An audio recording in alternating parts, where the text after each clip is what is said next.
আজকে সত্যি ঘটনা বলরামপুরের একটা ঘটনা। বলরামপুর ছত্তিশগড়ের একটা জেলা। বলরামপুর বলরামপুরের দহেজ বারা নামের একটা গ্রাম। সেখানে রামনাথের একটা ধানের জমি, ৮০ ফুট মতো লম্বা চওড়া জমি, ধান ভর্তি রয়েছে তাতে। তো জমির মালিক মাঝে মাঝেই আসেন নিজের জমি দেখতে। সেদিনও এসেছিলেন। সেদিনটা ছিল 15ই নভেম্বর 2024। তিনি দেখতে এসেছিলেন যে তার ধানগুলো ঠিকঠাক পেকেছে কিনা, ধান কাটার সময় হয়েছে কিনা। তো তিনি নিজের ধানের জমি দেখছেন, এগিয়ে যাচ্ছেন, হঠাৎ করে তার পায়ে একটা কিছু এসে লাগে। তিনি দেখেন যে ওটা একটা মানুষের মাথার অবশেষ।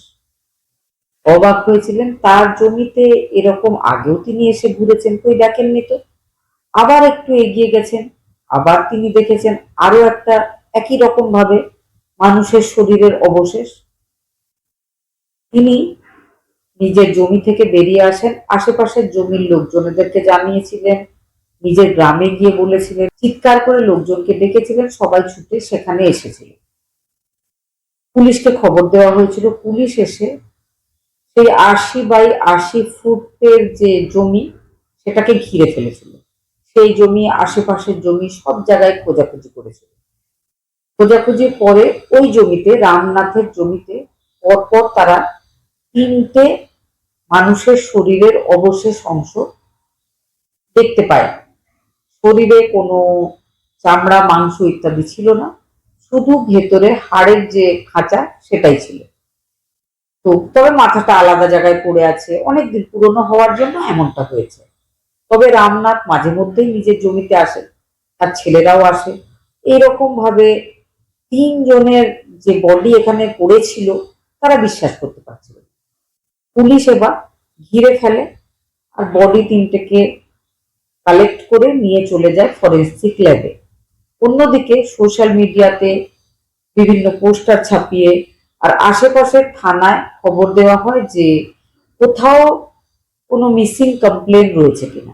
সেখান থেকে ৮০ কিলোমিটার দূরে কুসমি নামের একটা গ্রাম, 8 অক্টোবর 2024, ওই যে ঘটনা, মানে যেদিন বডিটা পাওয়া গেল তার থেকে 51 দিন আগে এক ভদ্রলোক নিজের স্ত্রী আর নিজের 2 ছেলে মেয়ের মিসিং কমপ্লেন করেছিলেন নিজের এরিয়ার থানায়।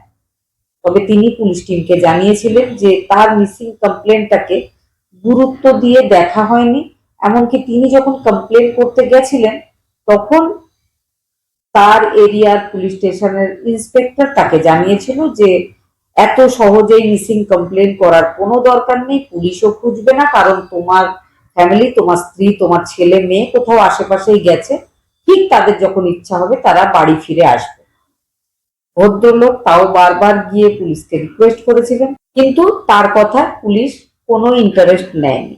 যে ভদ্রলোক পুলিশ টিমের কাছে এসে বলেছিলেন যে তার ছেলে মেয়ে আর স্ত্রী মিসিং রয়েছে 51 দিন ধরে, সে ভদ্রলোকের নাম ছিল সুরজদেব ঠাকুর, যার বয়স ছিল 42 বছর। তিনি বলেছিলেন তার স্ত্রীর নাম কৌশল্যা, বয়স 40, মেয়ের নাম মুস্কান ঠাকুর, বয়স 17, ছেলের নাম মিন্টু ঠাকুর, বয়স 6 বছর। 3জন বাড়ি থেকে বেরিয়েছিল আর কিন্তু কোনোদিন ফিরে আসেনি। এবার পুলিশ সেই ভদ্রলোকের স্যাম্পল নিয়ে ডিএনএ টেস্ট করেছিল। ডিএনএ টেস্ট করার পরে ব্যাপারটা কনফার্ম হয়ে যায় যে ওটা সুরজ দেবের ফ্যামিলি। এবার সুরজ দেবকে জিজ্ঞেস করা হয় তার কোনো শত্রু রয়েছে কিনা, বা তার স্ত্রীর, মেয়ের, ছেলের কোনো শত্রু রয়েছে কিনা। তো ভদ্রলোক একটু সাধারণ, একটু চুপচাপ, শান্ত মানুষ। তিনি বলেন যে তার বা তার স্ত্রীর কোনো শত্রু নেই। এবার যারা মারা গেছিল, মানে কৌশল্যা আর মুস্কান, তাদের দুজনের কল ডিটেল চেক করা হয়। দুজনের ফোনেই একটা একটা বিশেষ নম্বর ছিল যেটাতে তারা খুব বেশি কথা বলতো।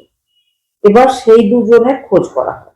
একজনের নাম মুক্তার আনসারি আর একজনের নাম আরিফ আনসারি। দুজনে ঝাড়খণ্ডের বাসিন্দা। দুজনে কিন্তু কোনো কাজের সূত্রে ওই ছত্তিশগড় এলাকায় এসে থাকে। মুক্তার আর আরিফ দুজনে আবার ভাই। এবার যখন আরো জিজ্ঞাসাবাদ হয়, সুরজদেব ঠাকুরের জিজ্ঞাসাবাদ হয়, তারপরে পুলিশ টিম যে ব্যাপারটা জানতে পেরেছিল সেটা হচ্ছে সুরজদেব ঠাকুরের যে স্ত্রী ছিল কৌশল্যা, সে বিভিন্ন রকম মন্ত্রতন্ত্রতে খুব বিশ্বাস করত। কোনো প্রবলেম হলেই সে ছুটে চলে যেত কোনো না কোনো তান্ত্রিকের কাছে। তো সে নিজের একটা প্রবলেম নিয়ে একজন তান্ত্রিক যার নাম মুক্তার আনসারি তার কাছে গেছিল। একবার নয়, কোনো না কোনো প্রবলেম নিয়ে বারবার গেছিল। প্রথমে পরিচয়, তারপরে খুব বেশি বন্ধুত্ব, তারপরে তাদের দুজনের মধ্যে প্রেম, একটা অবৈধ সম্পর্ক শুরু হয়েছিল। তারপর থেকে মুক্তার আনসারি মাঝে মাঝেই সেই মহিলার বাড়িতেও আসতো। মহিলার যে হাজবেন্ড সেও ব্যাপারটা বুঝতে পারছিল, কিন্তু সে মহিলাকে এতটাই ভয় পেত যে সে তার বিরোধিতা করতে পারছিল না। একদিন মহিলা নিজের সাথে নিজের মেয়েকে সেই মন্ত্রতন্ত্র যে জায়গা সেখানে নিয়ে গেছিল। সেখানে নিয়ে যাওয়াতে সেই সময় মুক্তার আনসারির যে ছোট ভাই আরিফ আনসারি, সে নিজের দাদার ওই আস্তানাতে এসেছিল। সে দাদার প্রেমিকার যে মেয়ে মানে মুস্কান ঠাকুর, যার বয়স ছিল 17, তাকে দেখেছিল। তাকে দেখে তার খুব ভালো লেগেছিল। মুক্তার আনসারির ভাই মুক্তার আনসারি মন্ত্রতন্ত্র করত, আর ভাই আরিফ আনসারি কন্ট্রাক্টরের কাজ করত। তার কাছে প্রচুর টাকা পয়সা ছিল। সে ওই মেয়েটাকে যখন তার পছন্দ হয়, মেয়েটাকে দামি দামি গিফট কিনে দেওয়া শুরু করে, ফোন নাম্বার এক্সচেঞ্জ করে লম্বা লম্বা সময় পর্যন্ত কথা বলা শুরু করে। নিজের যা ইনকাম পুরোটাই সে মুস্কান ঠাকুরকে মানে নিজের প্রেমিকাকে দিয়ে দিত। প্রেমিকা খুব আনন্দেই দিন কাটাচ্ছিল। মুক্তার আনসারি আরিফকে বারবার বোঝায় যে ওই মেয়েটার পেছনে পুরো টাকাটা নষ্ট করো না, বাড়িতে অসুস্থ মা বাবা রয়েছে, তাদেরকে টাকা পাঠাও, আমি পাঠাচ্ছি, কিন্তু আমার ইনকাম তোমার মতো বেশি নয়, আমি খুব বেশি টাকা দিতে পারছি না, তো তুমি ওই মেয়েটার জন্য টাকা নষ্ট করো না। কিন্তু আরিফ এতটাই প্রেম করত মুস্কান ঠাকুরকে যে সে কারোর কথা শুনছিল না। নিজের সমস্ত ইনকাম সে দিয়ে দিচ্ছিল মুস্কানকে। আর মা ব্যাপারটা বুঝতে পেরেও কিচ্ছু বলছিল না, চুপ করে থাকছিল। মেয়ে ঘনিষ্ঠভাবে মেলামেশা শুরু করেছে আরিফ আনসারির সাথে, সেটা জানার পরেও সে কিছু বলছিল না। আর বাবা, সে সব দেখছিল চোখের সামনে। কিন্তু মেয়ে আর মা তারা দুজনেই এমন ভাবে চলাফেরা করত যে তাদেরকে সুরজদেব ঠাকুর খুব ভয় পেত, তাদেরকে কিছুই বলার সাহস করতো না। সুরজদেব ঠাকুর পুলিশকে জানায় যে মুক্তার আনসারি একদিন নিজের কার নিয়ে এসেছিল, আমার স্ত্রীকে, আমার মেয়েকে, আমার ছেলেকে সঙ্গে করে কোথাও একটা নিয়ে গেছিল, হয়তো মন্ত্রতন্ত্র কোনো ব্যাপারেই নিয়ে গেছিল। তারপরে আর আমার ফ্যামিলির কেউ বাড়ি ফিরে আসেনি। এবার পুলিশ খুঁজতে শুরু করে। মুক্তার আনসারিকে অ্যারেস্ট করার জন্য খুব বেশি চেষ্টা করতে হয়নি পুলিশকে। যেখানে বসে সে মন্ত্রতন্ত্র করত, যেটা তার আস্তানা বলে আশেপাশের লোকজনেরা জানতো, সেখান থেকে তাকে অ্যারেস্ট করা হয়। তার জিজ্ঞাসাবাদ হয়। তার জিজ্ঞাসাবাদের পর যে ঘটনাটা জানতে পারা যায়, সেটা জানার পরে মুক্তার আনসারির ভাই আরিফ আনসারির খোঁজ শুরু হয়। তাকে খুঁজে পাওয়া গেছিল মহারাষ্ট্রতে। সেখান থেকে তাকেও অ্যারেস্ট করে আনা হয়। বর্তমানে তারা দুই ভাই পুলিশ হেফাজতে রয়েছে, তাদের কেস চলছে লোয়ার কোর্টে। এবার বলি, পুলিশ মুক্তার আনসারির সাথে জিজ্ঞাসাবাদ করে কি জানতে পেরেছিল। মুক্তার আনসারি মন্ত্রতন্ত্র করত, এটা আগেই বলেছি। একটা তাবিজ তৈরি করার উদ্দেশ্যে একদিন তার কাছে এসেছিল প্রথমবার কৌশল্যা। কৌশল্যার সাথে তার পরিচয় হয়েছিল, তারপরে ফোনে মাঝে মধ্যে কথা, তারপরে প্রেম, তারপরে বাড়িতে যাওয়া আসা, ঘনিষ্ঠভাবে মেলামেশা। কখনো কৌশল্যা তার আস্তানাতে এসে তার সাথে ঘনিষ্ঠভাবে সময় কাটাতো, কখনো সে যখন কৌশল্যার হাজবেন্ড বাচ্চারা বাড়িতে থাকতো না, সে গিয়ে সেখানে সময় কাটিয়ে আসতো। এভাবেই চলছিল। কৌশল্যা নিজের সাথে নিজের মেয়েকে একবার নিয়ে গেছিল মুক্তার আনসারির আস্তানাতে। সেখানে মুক্তারের ছোট ভাই সেদিন এসেছিল। তার পছন্দ হয়ে গেছিল মুস্কানকে।